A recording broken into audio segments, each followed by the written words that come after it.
우리 옆 사람 보면서 인사하겠습니다. 귀한 섬김에 감사드립니다. 한번 인사하겠습니다. 할렐루야. 올해 또 섬김의 해를 통해서 함께 예수 그리스도를 닮아가고 또 귀한 섬김을 통해서 더욱더 성숙할 수 있는 또 저와 여러분이 되기를 오늘도 주님의 이름으로 간절히 축원합니다. 오늘 본문은 이제 어제에 이어서 예루살렘에 예수님이 올라가시는 길이 있습니다. 예루살렘에 올라가시면서 예수님의 십자가와 고통을 예고하셨어요. 근데 예수님은 이 십자가의 길을 억지로 간 것이 아니라 오히려 리드하셔서 앞서서 가시게 됩니다. 근데 이 십자가의 길은 암흑의 길이기도 합니다. 침뱉음의 길이기도 하고요. 능력의 길이기도 하고 배반의 길이기도 하고 채찍의 길이기도 합니다. 그리고 오늘 말씀처럼 3일 만에 부활하신다는 말씀처럼 또 부활의 길이기도 해요. 그래서 예수님은 이 십자가의 길을 통하여서 십자가에 죽으시고 또 살아나셔서 더 수많은 백성을 구원하는 또 구원의 길이기도 합니다. 그런데 예수님께 그 제자들 가운데 이제 야고보와 요한이 이제 예수님께 구하게 되죠. 예수님이 주의 영광의 자리에 앉게 되면 한 사람은 우편에, 한 사람은 좌편에 앉게 하옵소서. 예수님이 마음이 아파요. 그러면서 그들에게 말을 합니다. 너가 주의 영광에 동참을 하려면 나의 잔을 마셔야 되고 나의 세례를 받아야 하느니라. 이 잔과 세례가 의미하는 건 뭐예요? 죄의 결과로 또 다른 표현의 상징이기도 합니다. 근데 이때 다른 제자들이 그 소리를 듣고 막 화가 났어요. 왜요? 사람은 누구나 높아지고자 하는 욕구들이 있었거든요. 그 제자들도 서로 누가 크고자 하느냐라고 전에 싸웠던 전력이 있었던 것처럼 그런 욕망이 있었어요. 근데 예수님께서 뭐라고 하냐면 누구든지 높아지려고 하면 뭐라고 하는 거예요? 십자가를 지라는 거예요. 십자가에 죽어야 한다는 거예요. 십자가에 죽은다는 것은 오늘날 적용하면 많이 적용이 될 수 있지만 뭐가 있을까요? 나의 정욕을 죽이는 겁니다. 나를 나타내고자 하는 마음을 죽이는 거예요.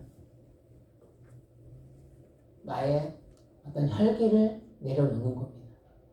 나의 마음을 잘 다스리는 거예요. 그 예수님의 말씀에 온전하게 순종할 수 있는 헌신의 길입니다. 그런데 예수님은 또 뭐라고 말씀하세요? 그뿐만이 아니라 이 세상에서 뿐만 아니라 하늘에서 으뜸이 되고자 하는 자는 그래. 그러니까 하늘에서 으뜸이 된다는 건 뭐예요? 예수님도 위에 올라가는 자리에 누구나 탐내는 걸 부정하지는 않으셨어요. 그런데 뭐라고 하냐면 한마디로 섬기는 사람이 되어야 한다라고 말을 합니다. 우리는 예수님의 제자입니다. 또 올해 섬김의 해로 선포되어져서 달려가고 있어요. 그렇다면 우리가 예수 그리스도의 제자로서 또 달라스 우리 성도들로서 왜 섬겨야 하느냐? 그래서 오늘은 우리가 섬겨야 하는 이유를 통해서 올해 2023년도 섬김의 해를 통해서 나아갈 바를 함께 또 말씀을 통해서 보기를 원합니다. 우리 먼저 40절 한번 같이 읽어볼까요? 앞에 나옵니다. 앞에 보시면 돼요. 같이 읽습니다. 시작! 내 좌우편에 앉은 것은 내가 줄 것이 아니라 누구를 위해 준비되었든지 그들이 얻을 것이니라. 네, 40절부터 있죠. 왜 근데 예수님이 이렇게 섬기라고 하는데 왜 우리들은 섬기는 것을 싫어할까? 그 섬김에는 희생이 있고 고통이 따릅니다. 그리고 그 대가가 바로 나타나야 하는데 바로 드러나지 않아요. 그러니까 분명히 말하자면 고난 후에 영광이 있으리라. 그러니까 고난을 지나야 어떤 영광, 어떤 승리를 얻을 수 있다는 표현이기도 하죠. 근데 많은 사람들이 이 고난이 길어지게 되면 어떻게 돼요? 포기를 해버립니다. 근데 성경에서 뭐라고 말하냐면 고난이 있어야 주님의 영광에 참여할 수 있다. 근데 이것은 어떻게 보면 세상의 원리도 마찬가지예요. 세상에서도 그냥 성공하는 것이 아니라 어떠한 것을 성공하기 위해서는 거기에 대가와 희생을 치러야만이 또 성공을 할 수가 있습니다. 이런 부분에서는 또 세상과 원리도 또 같은 부분이기도 해요. 그러면서도 뭐라고 했냐면 그 37절에 주의 영광이 주님이 영광을 할 때 우리를 하나는 우편에 하나는 좌편에 함께 하소서 그렇게 말하니까 주님이 뭐라고 했냐면 예수 38절을 한번 같이 읽어보겠습니다. 38절이 아닌데 40절 한번 읽겠습니다. 40절요. 같이 한번 읽습니다. 시작. 내 좌우편에 앉은 것은 내가 줄 것이 아니라 누구를 위해 준비되었든지 그들이 얻을 것이니라. 그러니까 주님의 영광에 앉을 때 뭐야? 한 사람은 좌편에 한 사람은 우편에 앉게 하소서. 그러니까 예수님이 뭐라고 말씀하세요? 그건 내가 주는 것이 아니다. 그것은 너희들의 어떤 섬기는 결과에 따라서 누가 주는 거야? 하나님 아버지께서 주시는 것이다. 그러니까 너희들은 지금의 고난을 잘 참고 견뎌야 한다라고 말을 하고 있어요. 그러니까 주님은 먼저 섬겨주셨어요. 그리고 고난을 기꺼이 감수를 하셨어요. 그러면서 우리들에게 지금 뭐냐면 너희들이 성공하기 위해서 아니면 너희들이 으뜸의 자리가 되기 위해서는 뭐예요? 지금 이 고난을 잘 참고 묵상하고 견디고 이겨낸다고 말을 하고 있어요.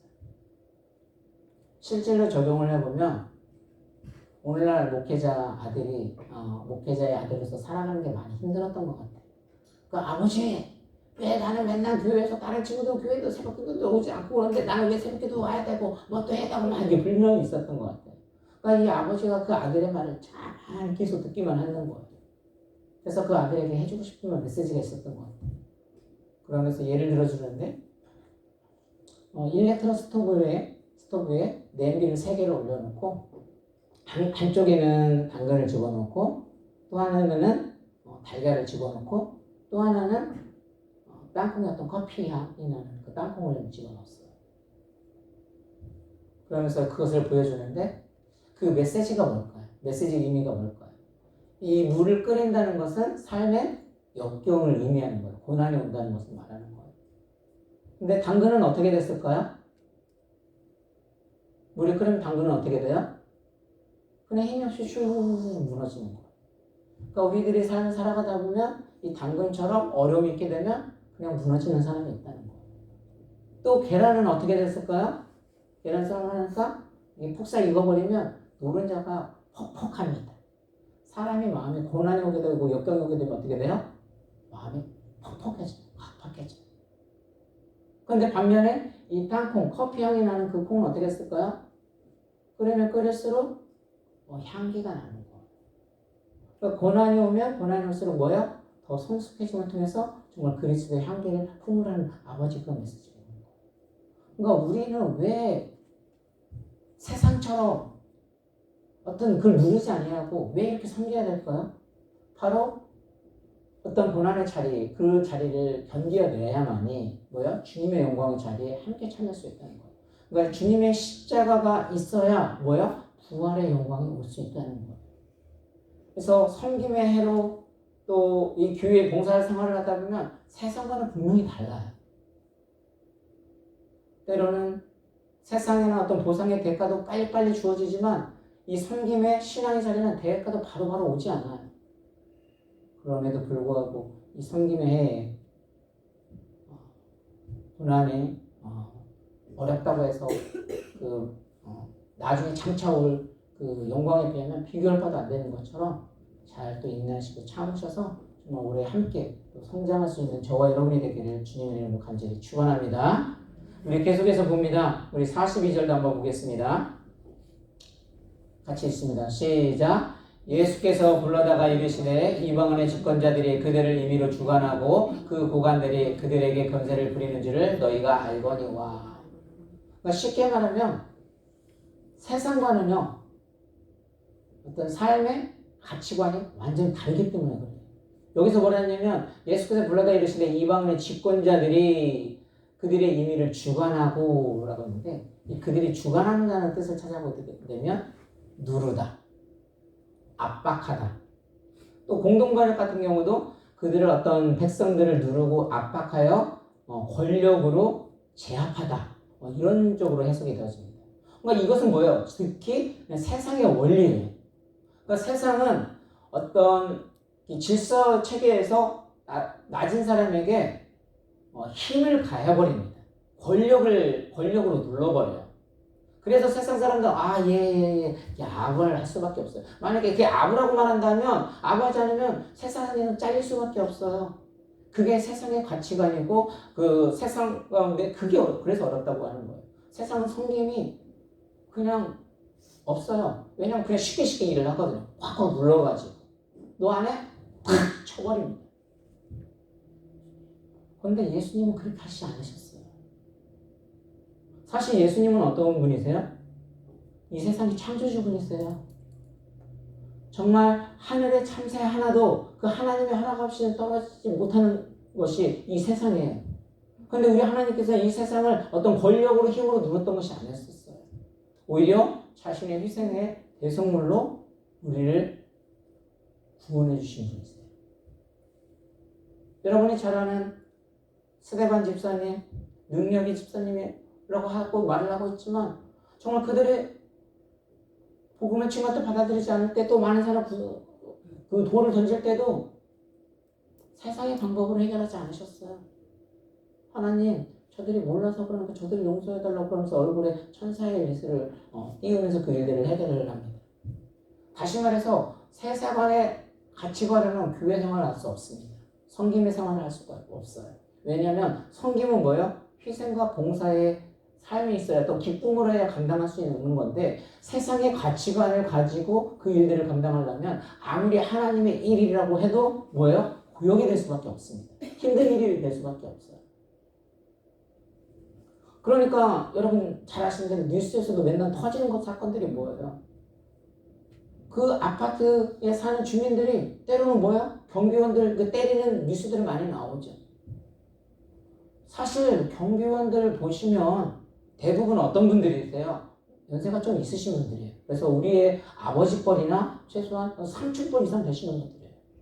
근데 그들 마음속에는 뭐가 있냐? 경비가 그러면 우리 집주인들이 이렇게 아파트 주인들이 살고 있으면 잘 섬겨줘야 하는데 택배도 잘 받아줘야 하는데 이 안 받아주고 이러니까 어떻게 돼요? 그런 가치관을 가지고 있으니까 막 때리는 거예요. 왜 안 섬겨주는 거야? 이거죠. 그러니까 세상의 가치관을 가지고 있으면 사람이 어떻게 돼요? 이기주의적으로 될 수밖에 없어요. 그러니까 예수님이 보여주는 어떤 섬김의 리더십과는 세상의 가치는 전혀 다른 거예요.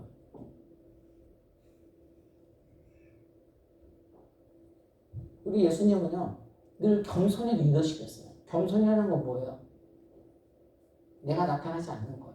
분명히 봉사 일들을 했는데도 내가 나 자신을 드러내지 않는 거예요. 그냥 주님만 영광을 드러내는 거예요.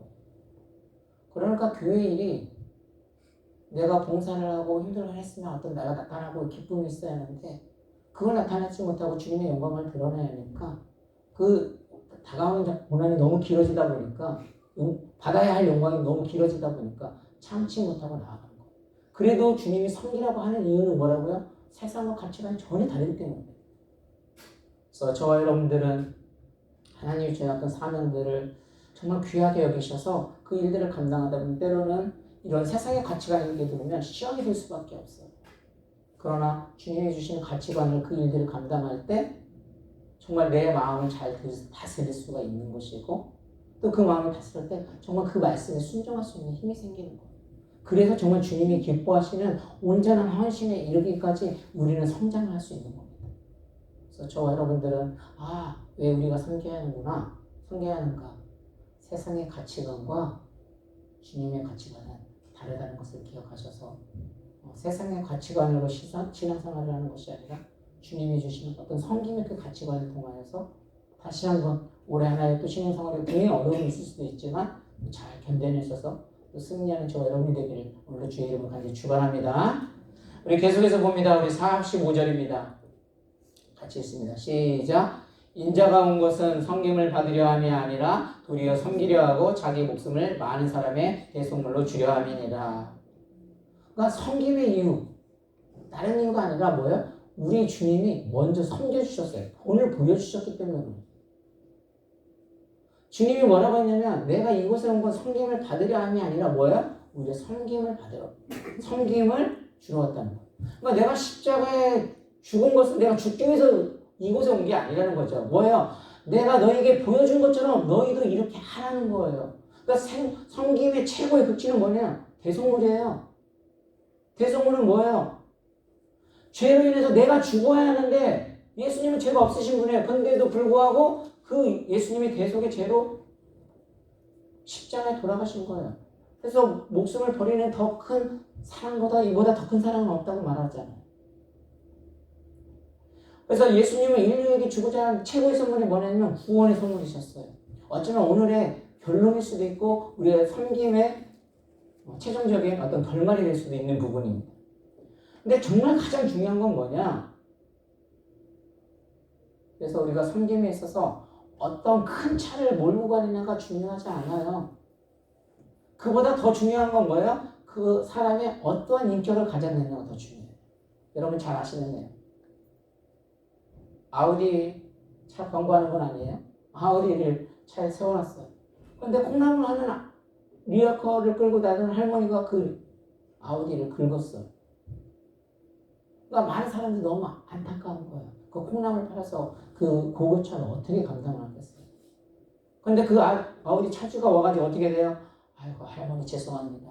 제가 이 차를 이 골목에 대놔서 할머니 가는 길을 방해해서 죄송합니다. 그래서 그 사람이 훌륭한 대가들을 봤을 때 우리가 감동이 오잖아요. 어떤 큰 집을 가졌느냐가 문제가 아니에요. 정말 큰 집보다 얼마나 많은 사람을 초대해서 함께 하느냐는 거죠. 얼마나 돈을 많이 벌고 물질을 많이 가졌느냐 그게 문제가 아니에요. 얼마나 하나님 앞에 감사를 할 줄 알고 이웃과 100% 살았느냐 그게 문제인 거죠. 어떤 사람이 지위를 가졌느냐가 문제가 아니라 그 사람과 얼마나 소통하며 살아가느냐 그런 문제잖아요. 우리 동네가 얼마나 좋은 동네냐 그게 문제가 아니에요. 그 이웃으로부터 내가 얼마나 그 사람에 대한 평가가 어떤 평가를 받느냐 그게 중요한 거잖아요. 올해 한 해 끝나면서 한민호회에서 이제 은퇴하신 목사님이 새해 인사를 하는데 뭐라고 했냐면 목사님들 예수님 잘 믿으세요. 그런 인사를 하시더라고요. 네. 그 말씀에는 많은 함축적인 의미가 들어있다고 생각을 해요. 그 말씀 안에는 목사님들이 먼저 섬김의 본을 보여주세요 라는 의미가 있다고 저는 개인적으로 생각합니다. 그래서 말씀을 정리해보면 우리 하나님께서는 우리에게 정말 각자의 은사와 특권에 따라 각자의 정말 다양한 특권을 주셨어요. 근데 그 특권, 주님의 은혜, 그거를 우리는 주님을 위해서 사용하는 겁니다. 교회를 위해서 사용을 하는 거예요. 신앙을 위해서 사용을 하는 겁니다. 뿐만이 아니라 그 주님이 주신 것을 베풀고 신앙생활을 하다 보면 늘 사람을 보고 나아가다 보면 우리는 넘어질 수밖에 없는 연약한 존재예요. 그래서 늘 예수 그리스도를 바라볼 수밖에 없어요. 예수 그리스도를 바라봐야 그 신앙의 1대1로서 그걸 지켜나가고 그 세움을 감당할 수가 있거든요. 물론 목회자들이 먼저 본을 다 보여주고 그렇게 하면 좋아요. 근데 목회자들도 그게 안 될 때가 너무 많거든요. 때로는 목회자들 어떤 권력을 사용을 해버리면 뭐라고 말할까요? 사랑이 없다고 말을 합니다. 그래서 섬김의 자리가 더 어려운 것 같아요.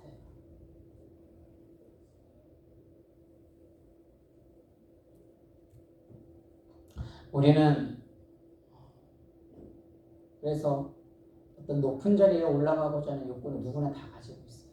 근데 신앙에서는 낮은 자리를 가지라고 하고 섬김의 자리를 가지라고 하고 또 섬김의 삶을 감당하라고 주님께서 말씀하고 있어요. 때로는 그렇게 감당을 하다 보면 때로는 손해가 있고 오히려 내가 섬긴다고 하는데도 상처가 있거든요. 왜요? 보상이 바로 안 오니까. 그러나 이 고난을 잘 참으셔야 장차 다가올 그 영광과 비교할 바가 되지 못할 정도로 하나님께서 더 많은 것을 채워주심을 믿고 나가는 거예요. 그리고 우리는 또 하나님으로부터 구원받은 하나님의 백성들입니다. 세상의 가치관은 전혀 다른 가치관을 사는 거예요.